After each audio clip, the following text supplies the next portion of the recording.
Imagine yourself on that dream vacation on the beach. The sand tickles your toes, the whisper of the gentle breeze is like music to your ears. The mesmerizing dance of sunlight on the turquoise waters brings a sense of calm and peace within.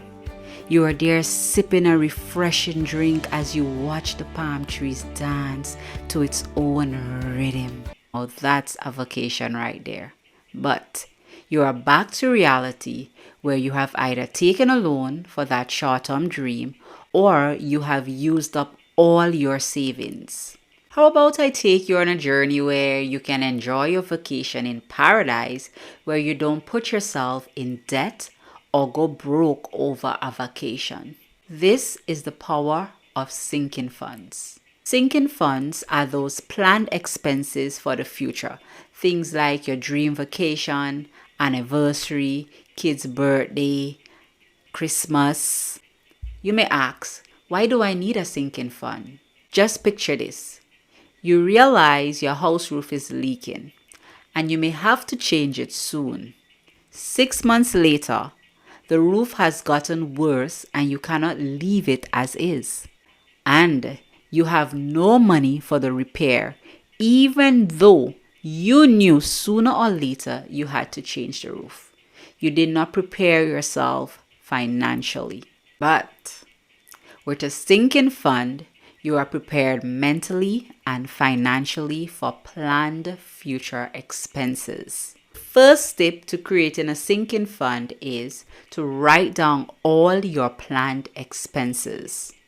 Then, determine how much you will need to save for each expense. Let's look at an example. I have 3 planned expenses that are on my budget. My sinking funds are my anniversary, my kid's birthday, and house insurance. Now, these are real sinking funds. However, the numbers are fictitious. I just use them for example purposes only. $284. That's what I'm going to take from my budget. My anniversary is coming up in December. My budget is $500. I only want to take 6 months to save this $500. How am I going to do this? I want to start from June and I want to end in November. How do I determine how much I need to save each month to get to my goal of $500? I'm going to take this $500 and I'm going to divide it by 6. When I divide the 500 by 6, I am left with $83.33. I don't like the idea of the 33 cents. I don't want to have all these coins about.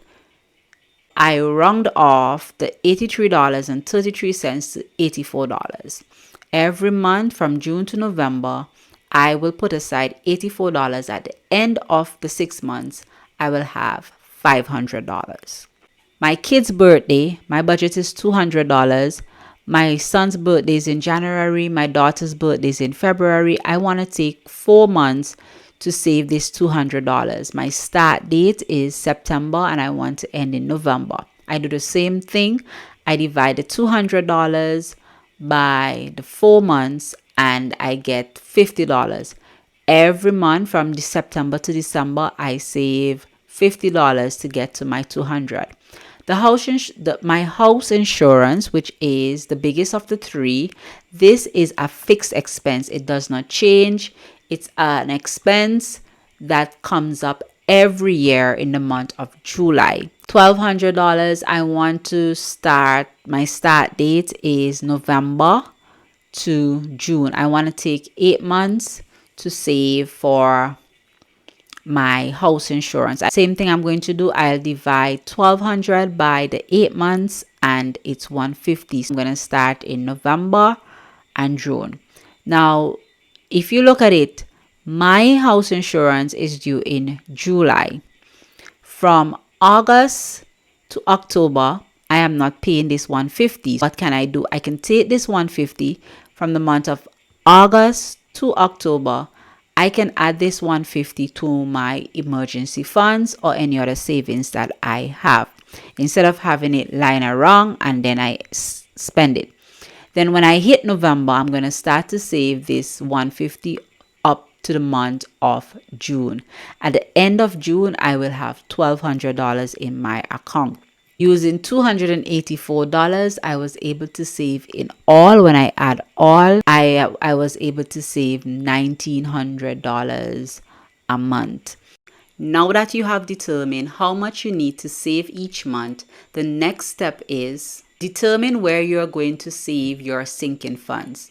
If you have large amounts like house insurance, you can create a separate savings account, and you can even automate that where your bank puts a certain amount in that account each month. Then you can use what is called our cash envelope. They are basically envelopes that you can use to put your money in, to put your different expenses in until the time comes where you can spend that. It gives you control of your money. Once you have determined where you're going to save your sinking funds, ensure that this is in your budget. When you're creating your monthly budget, your sinking funds must be a part of your budget. And my final tip for you is to keep it simple. You do not need to overwhelm yourself. Focus on those things that are very important to you, and don't be afraid to make changes along the way.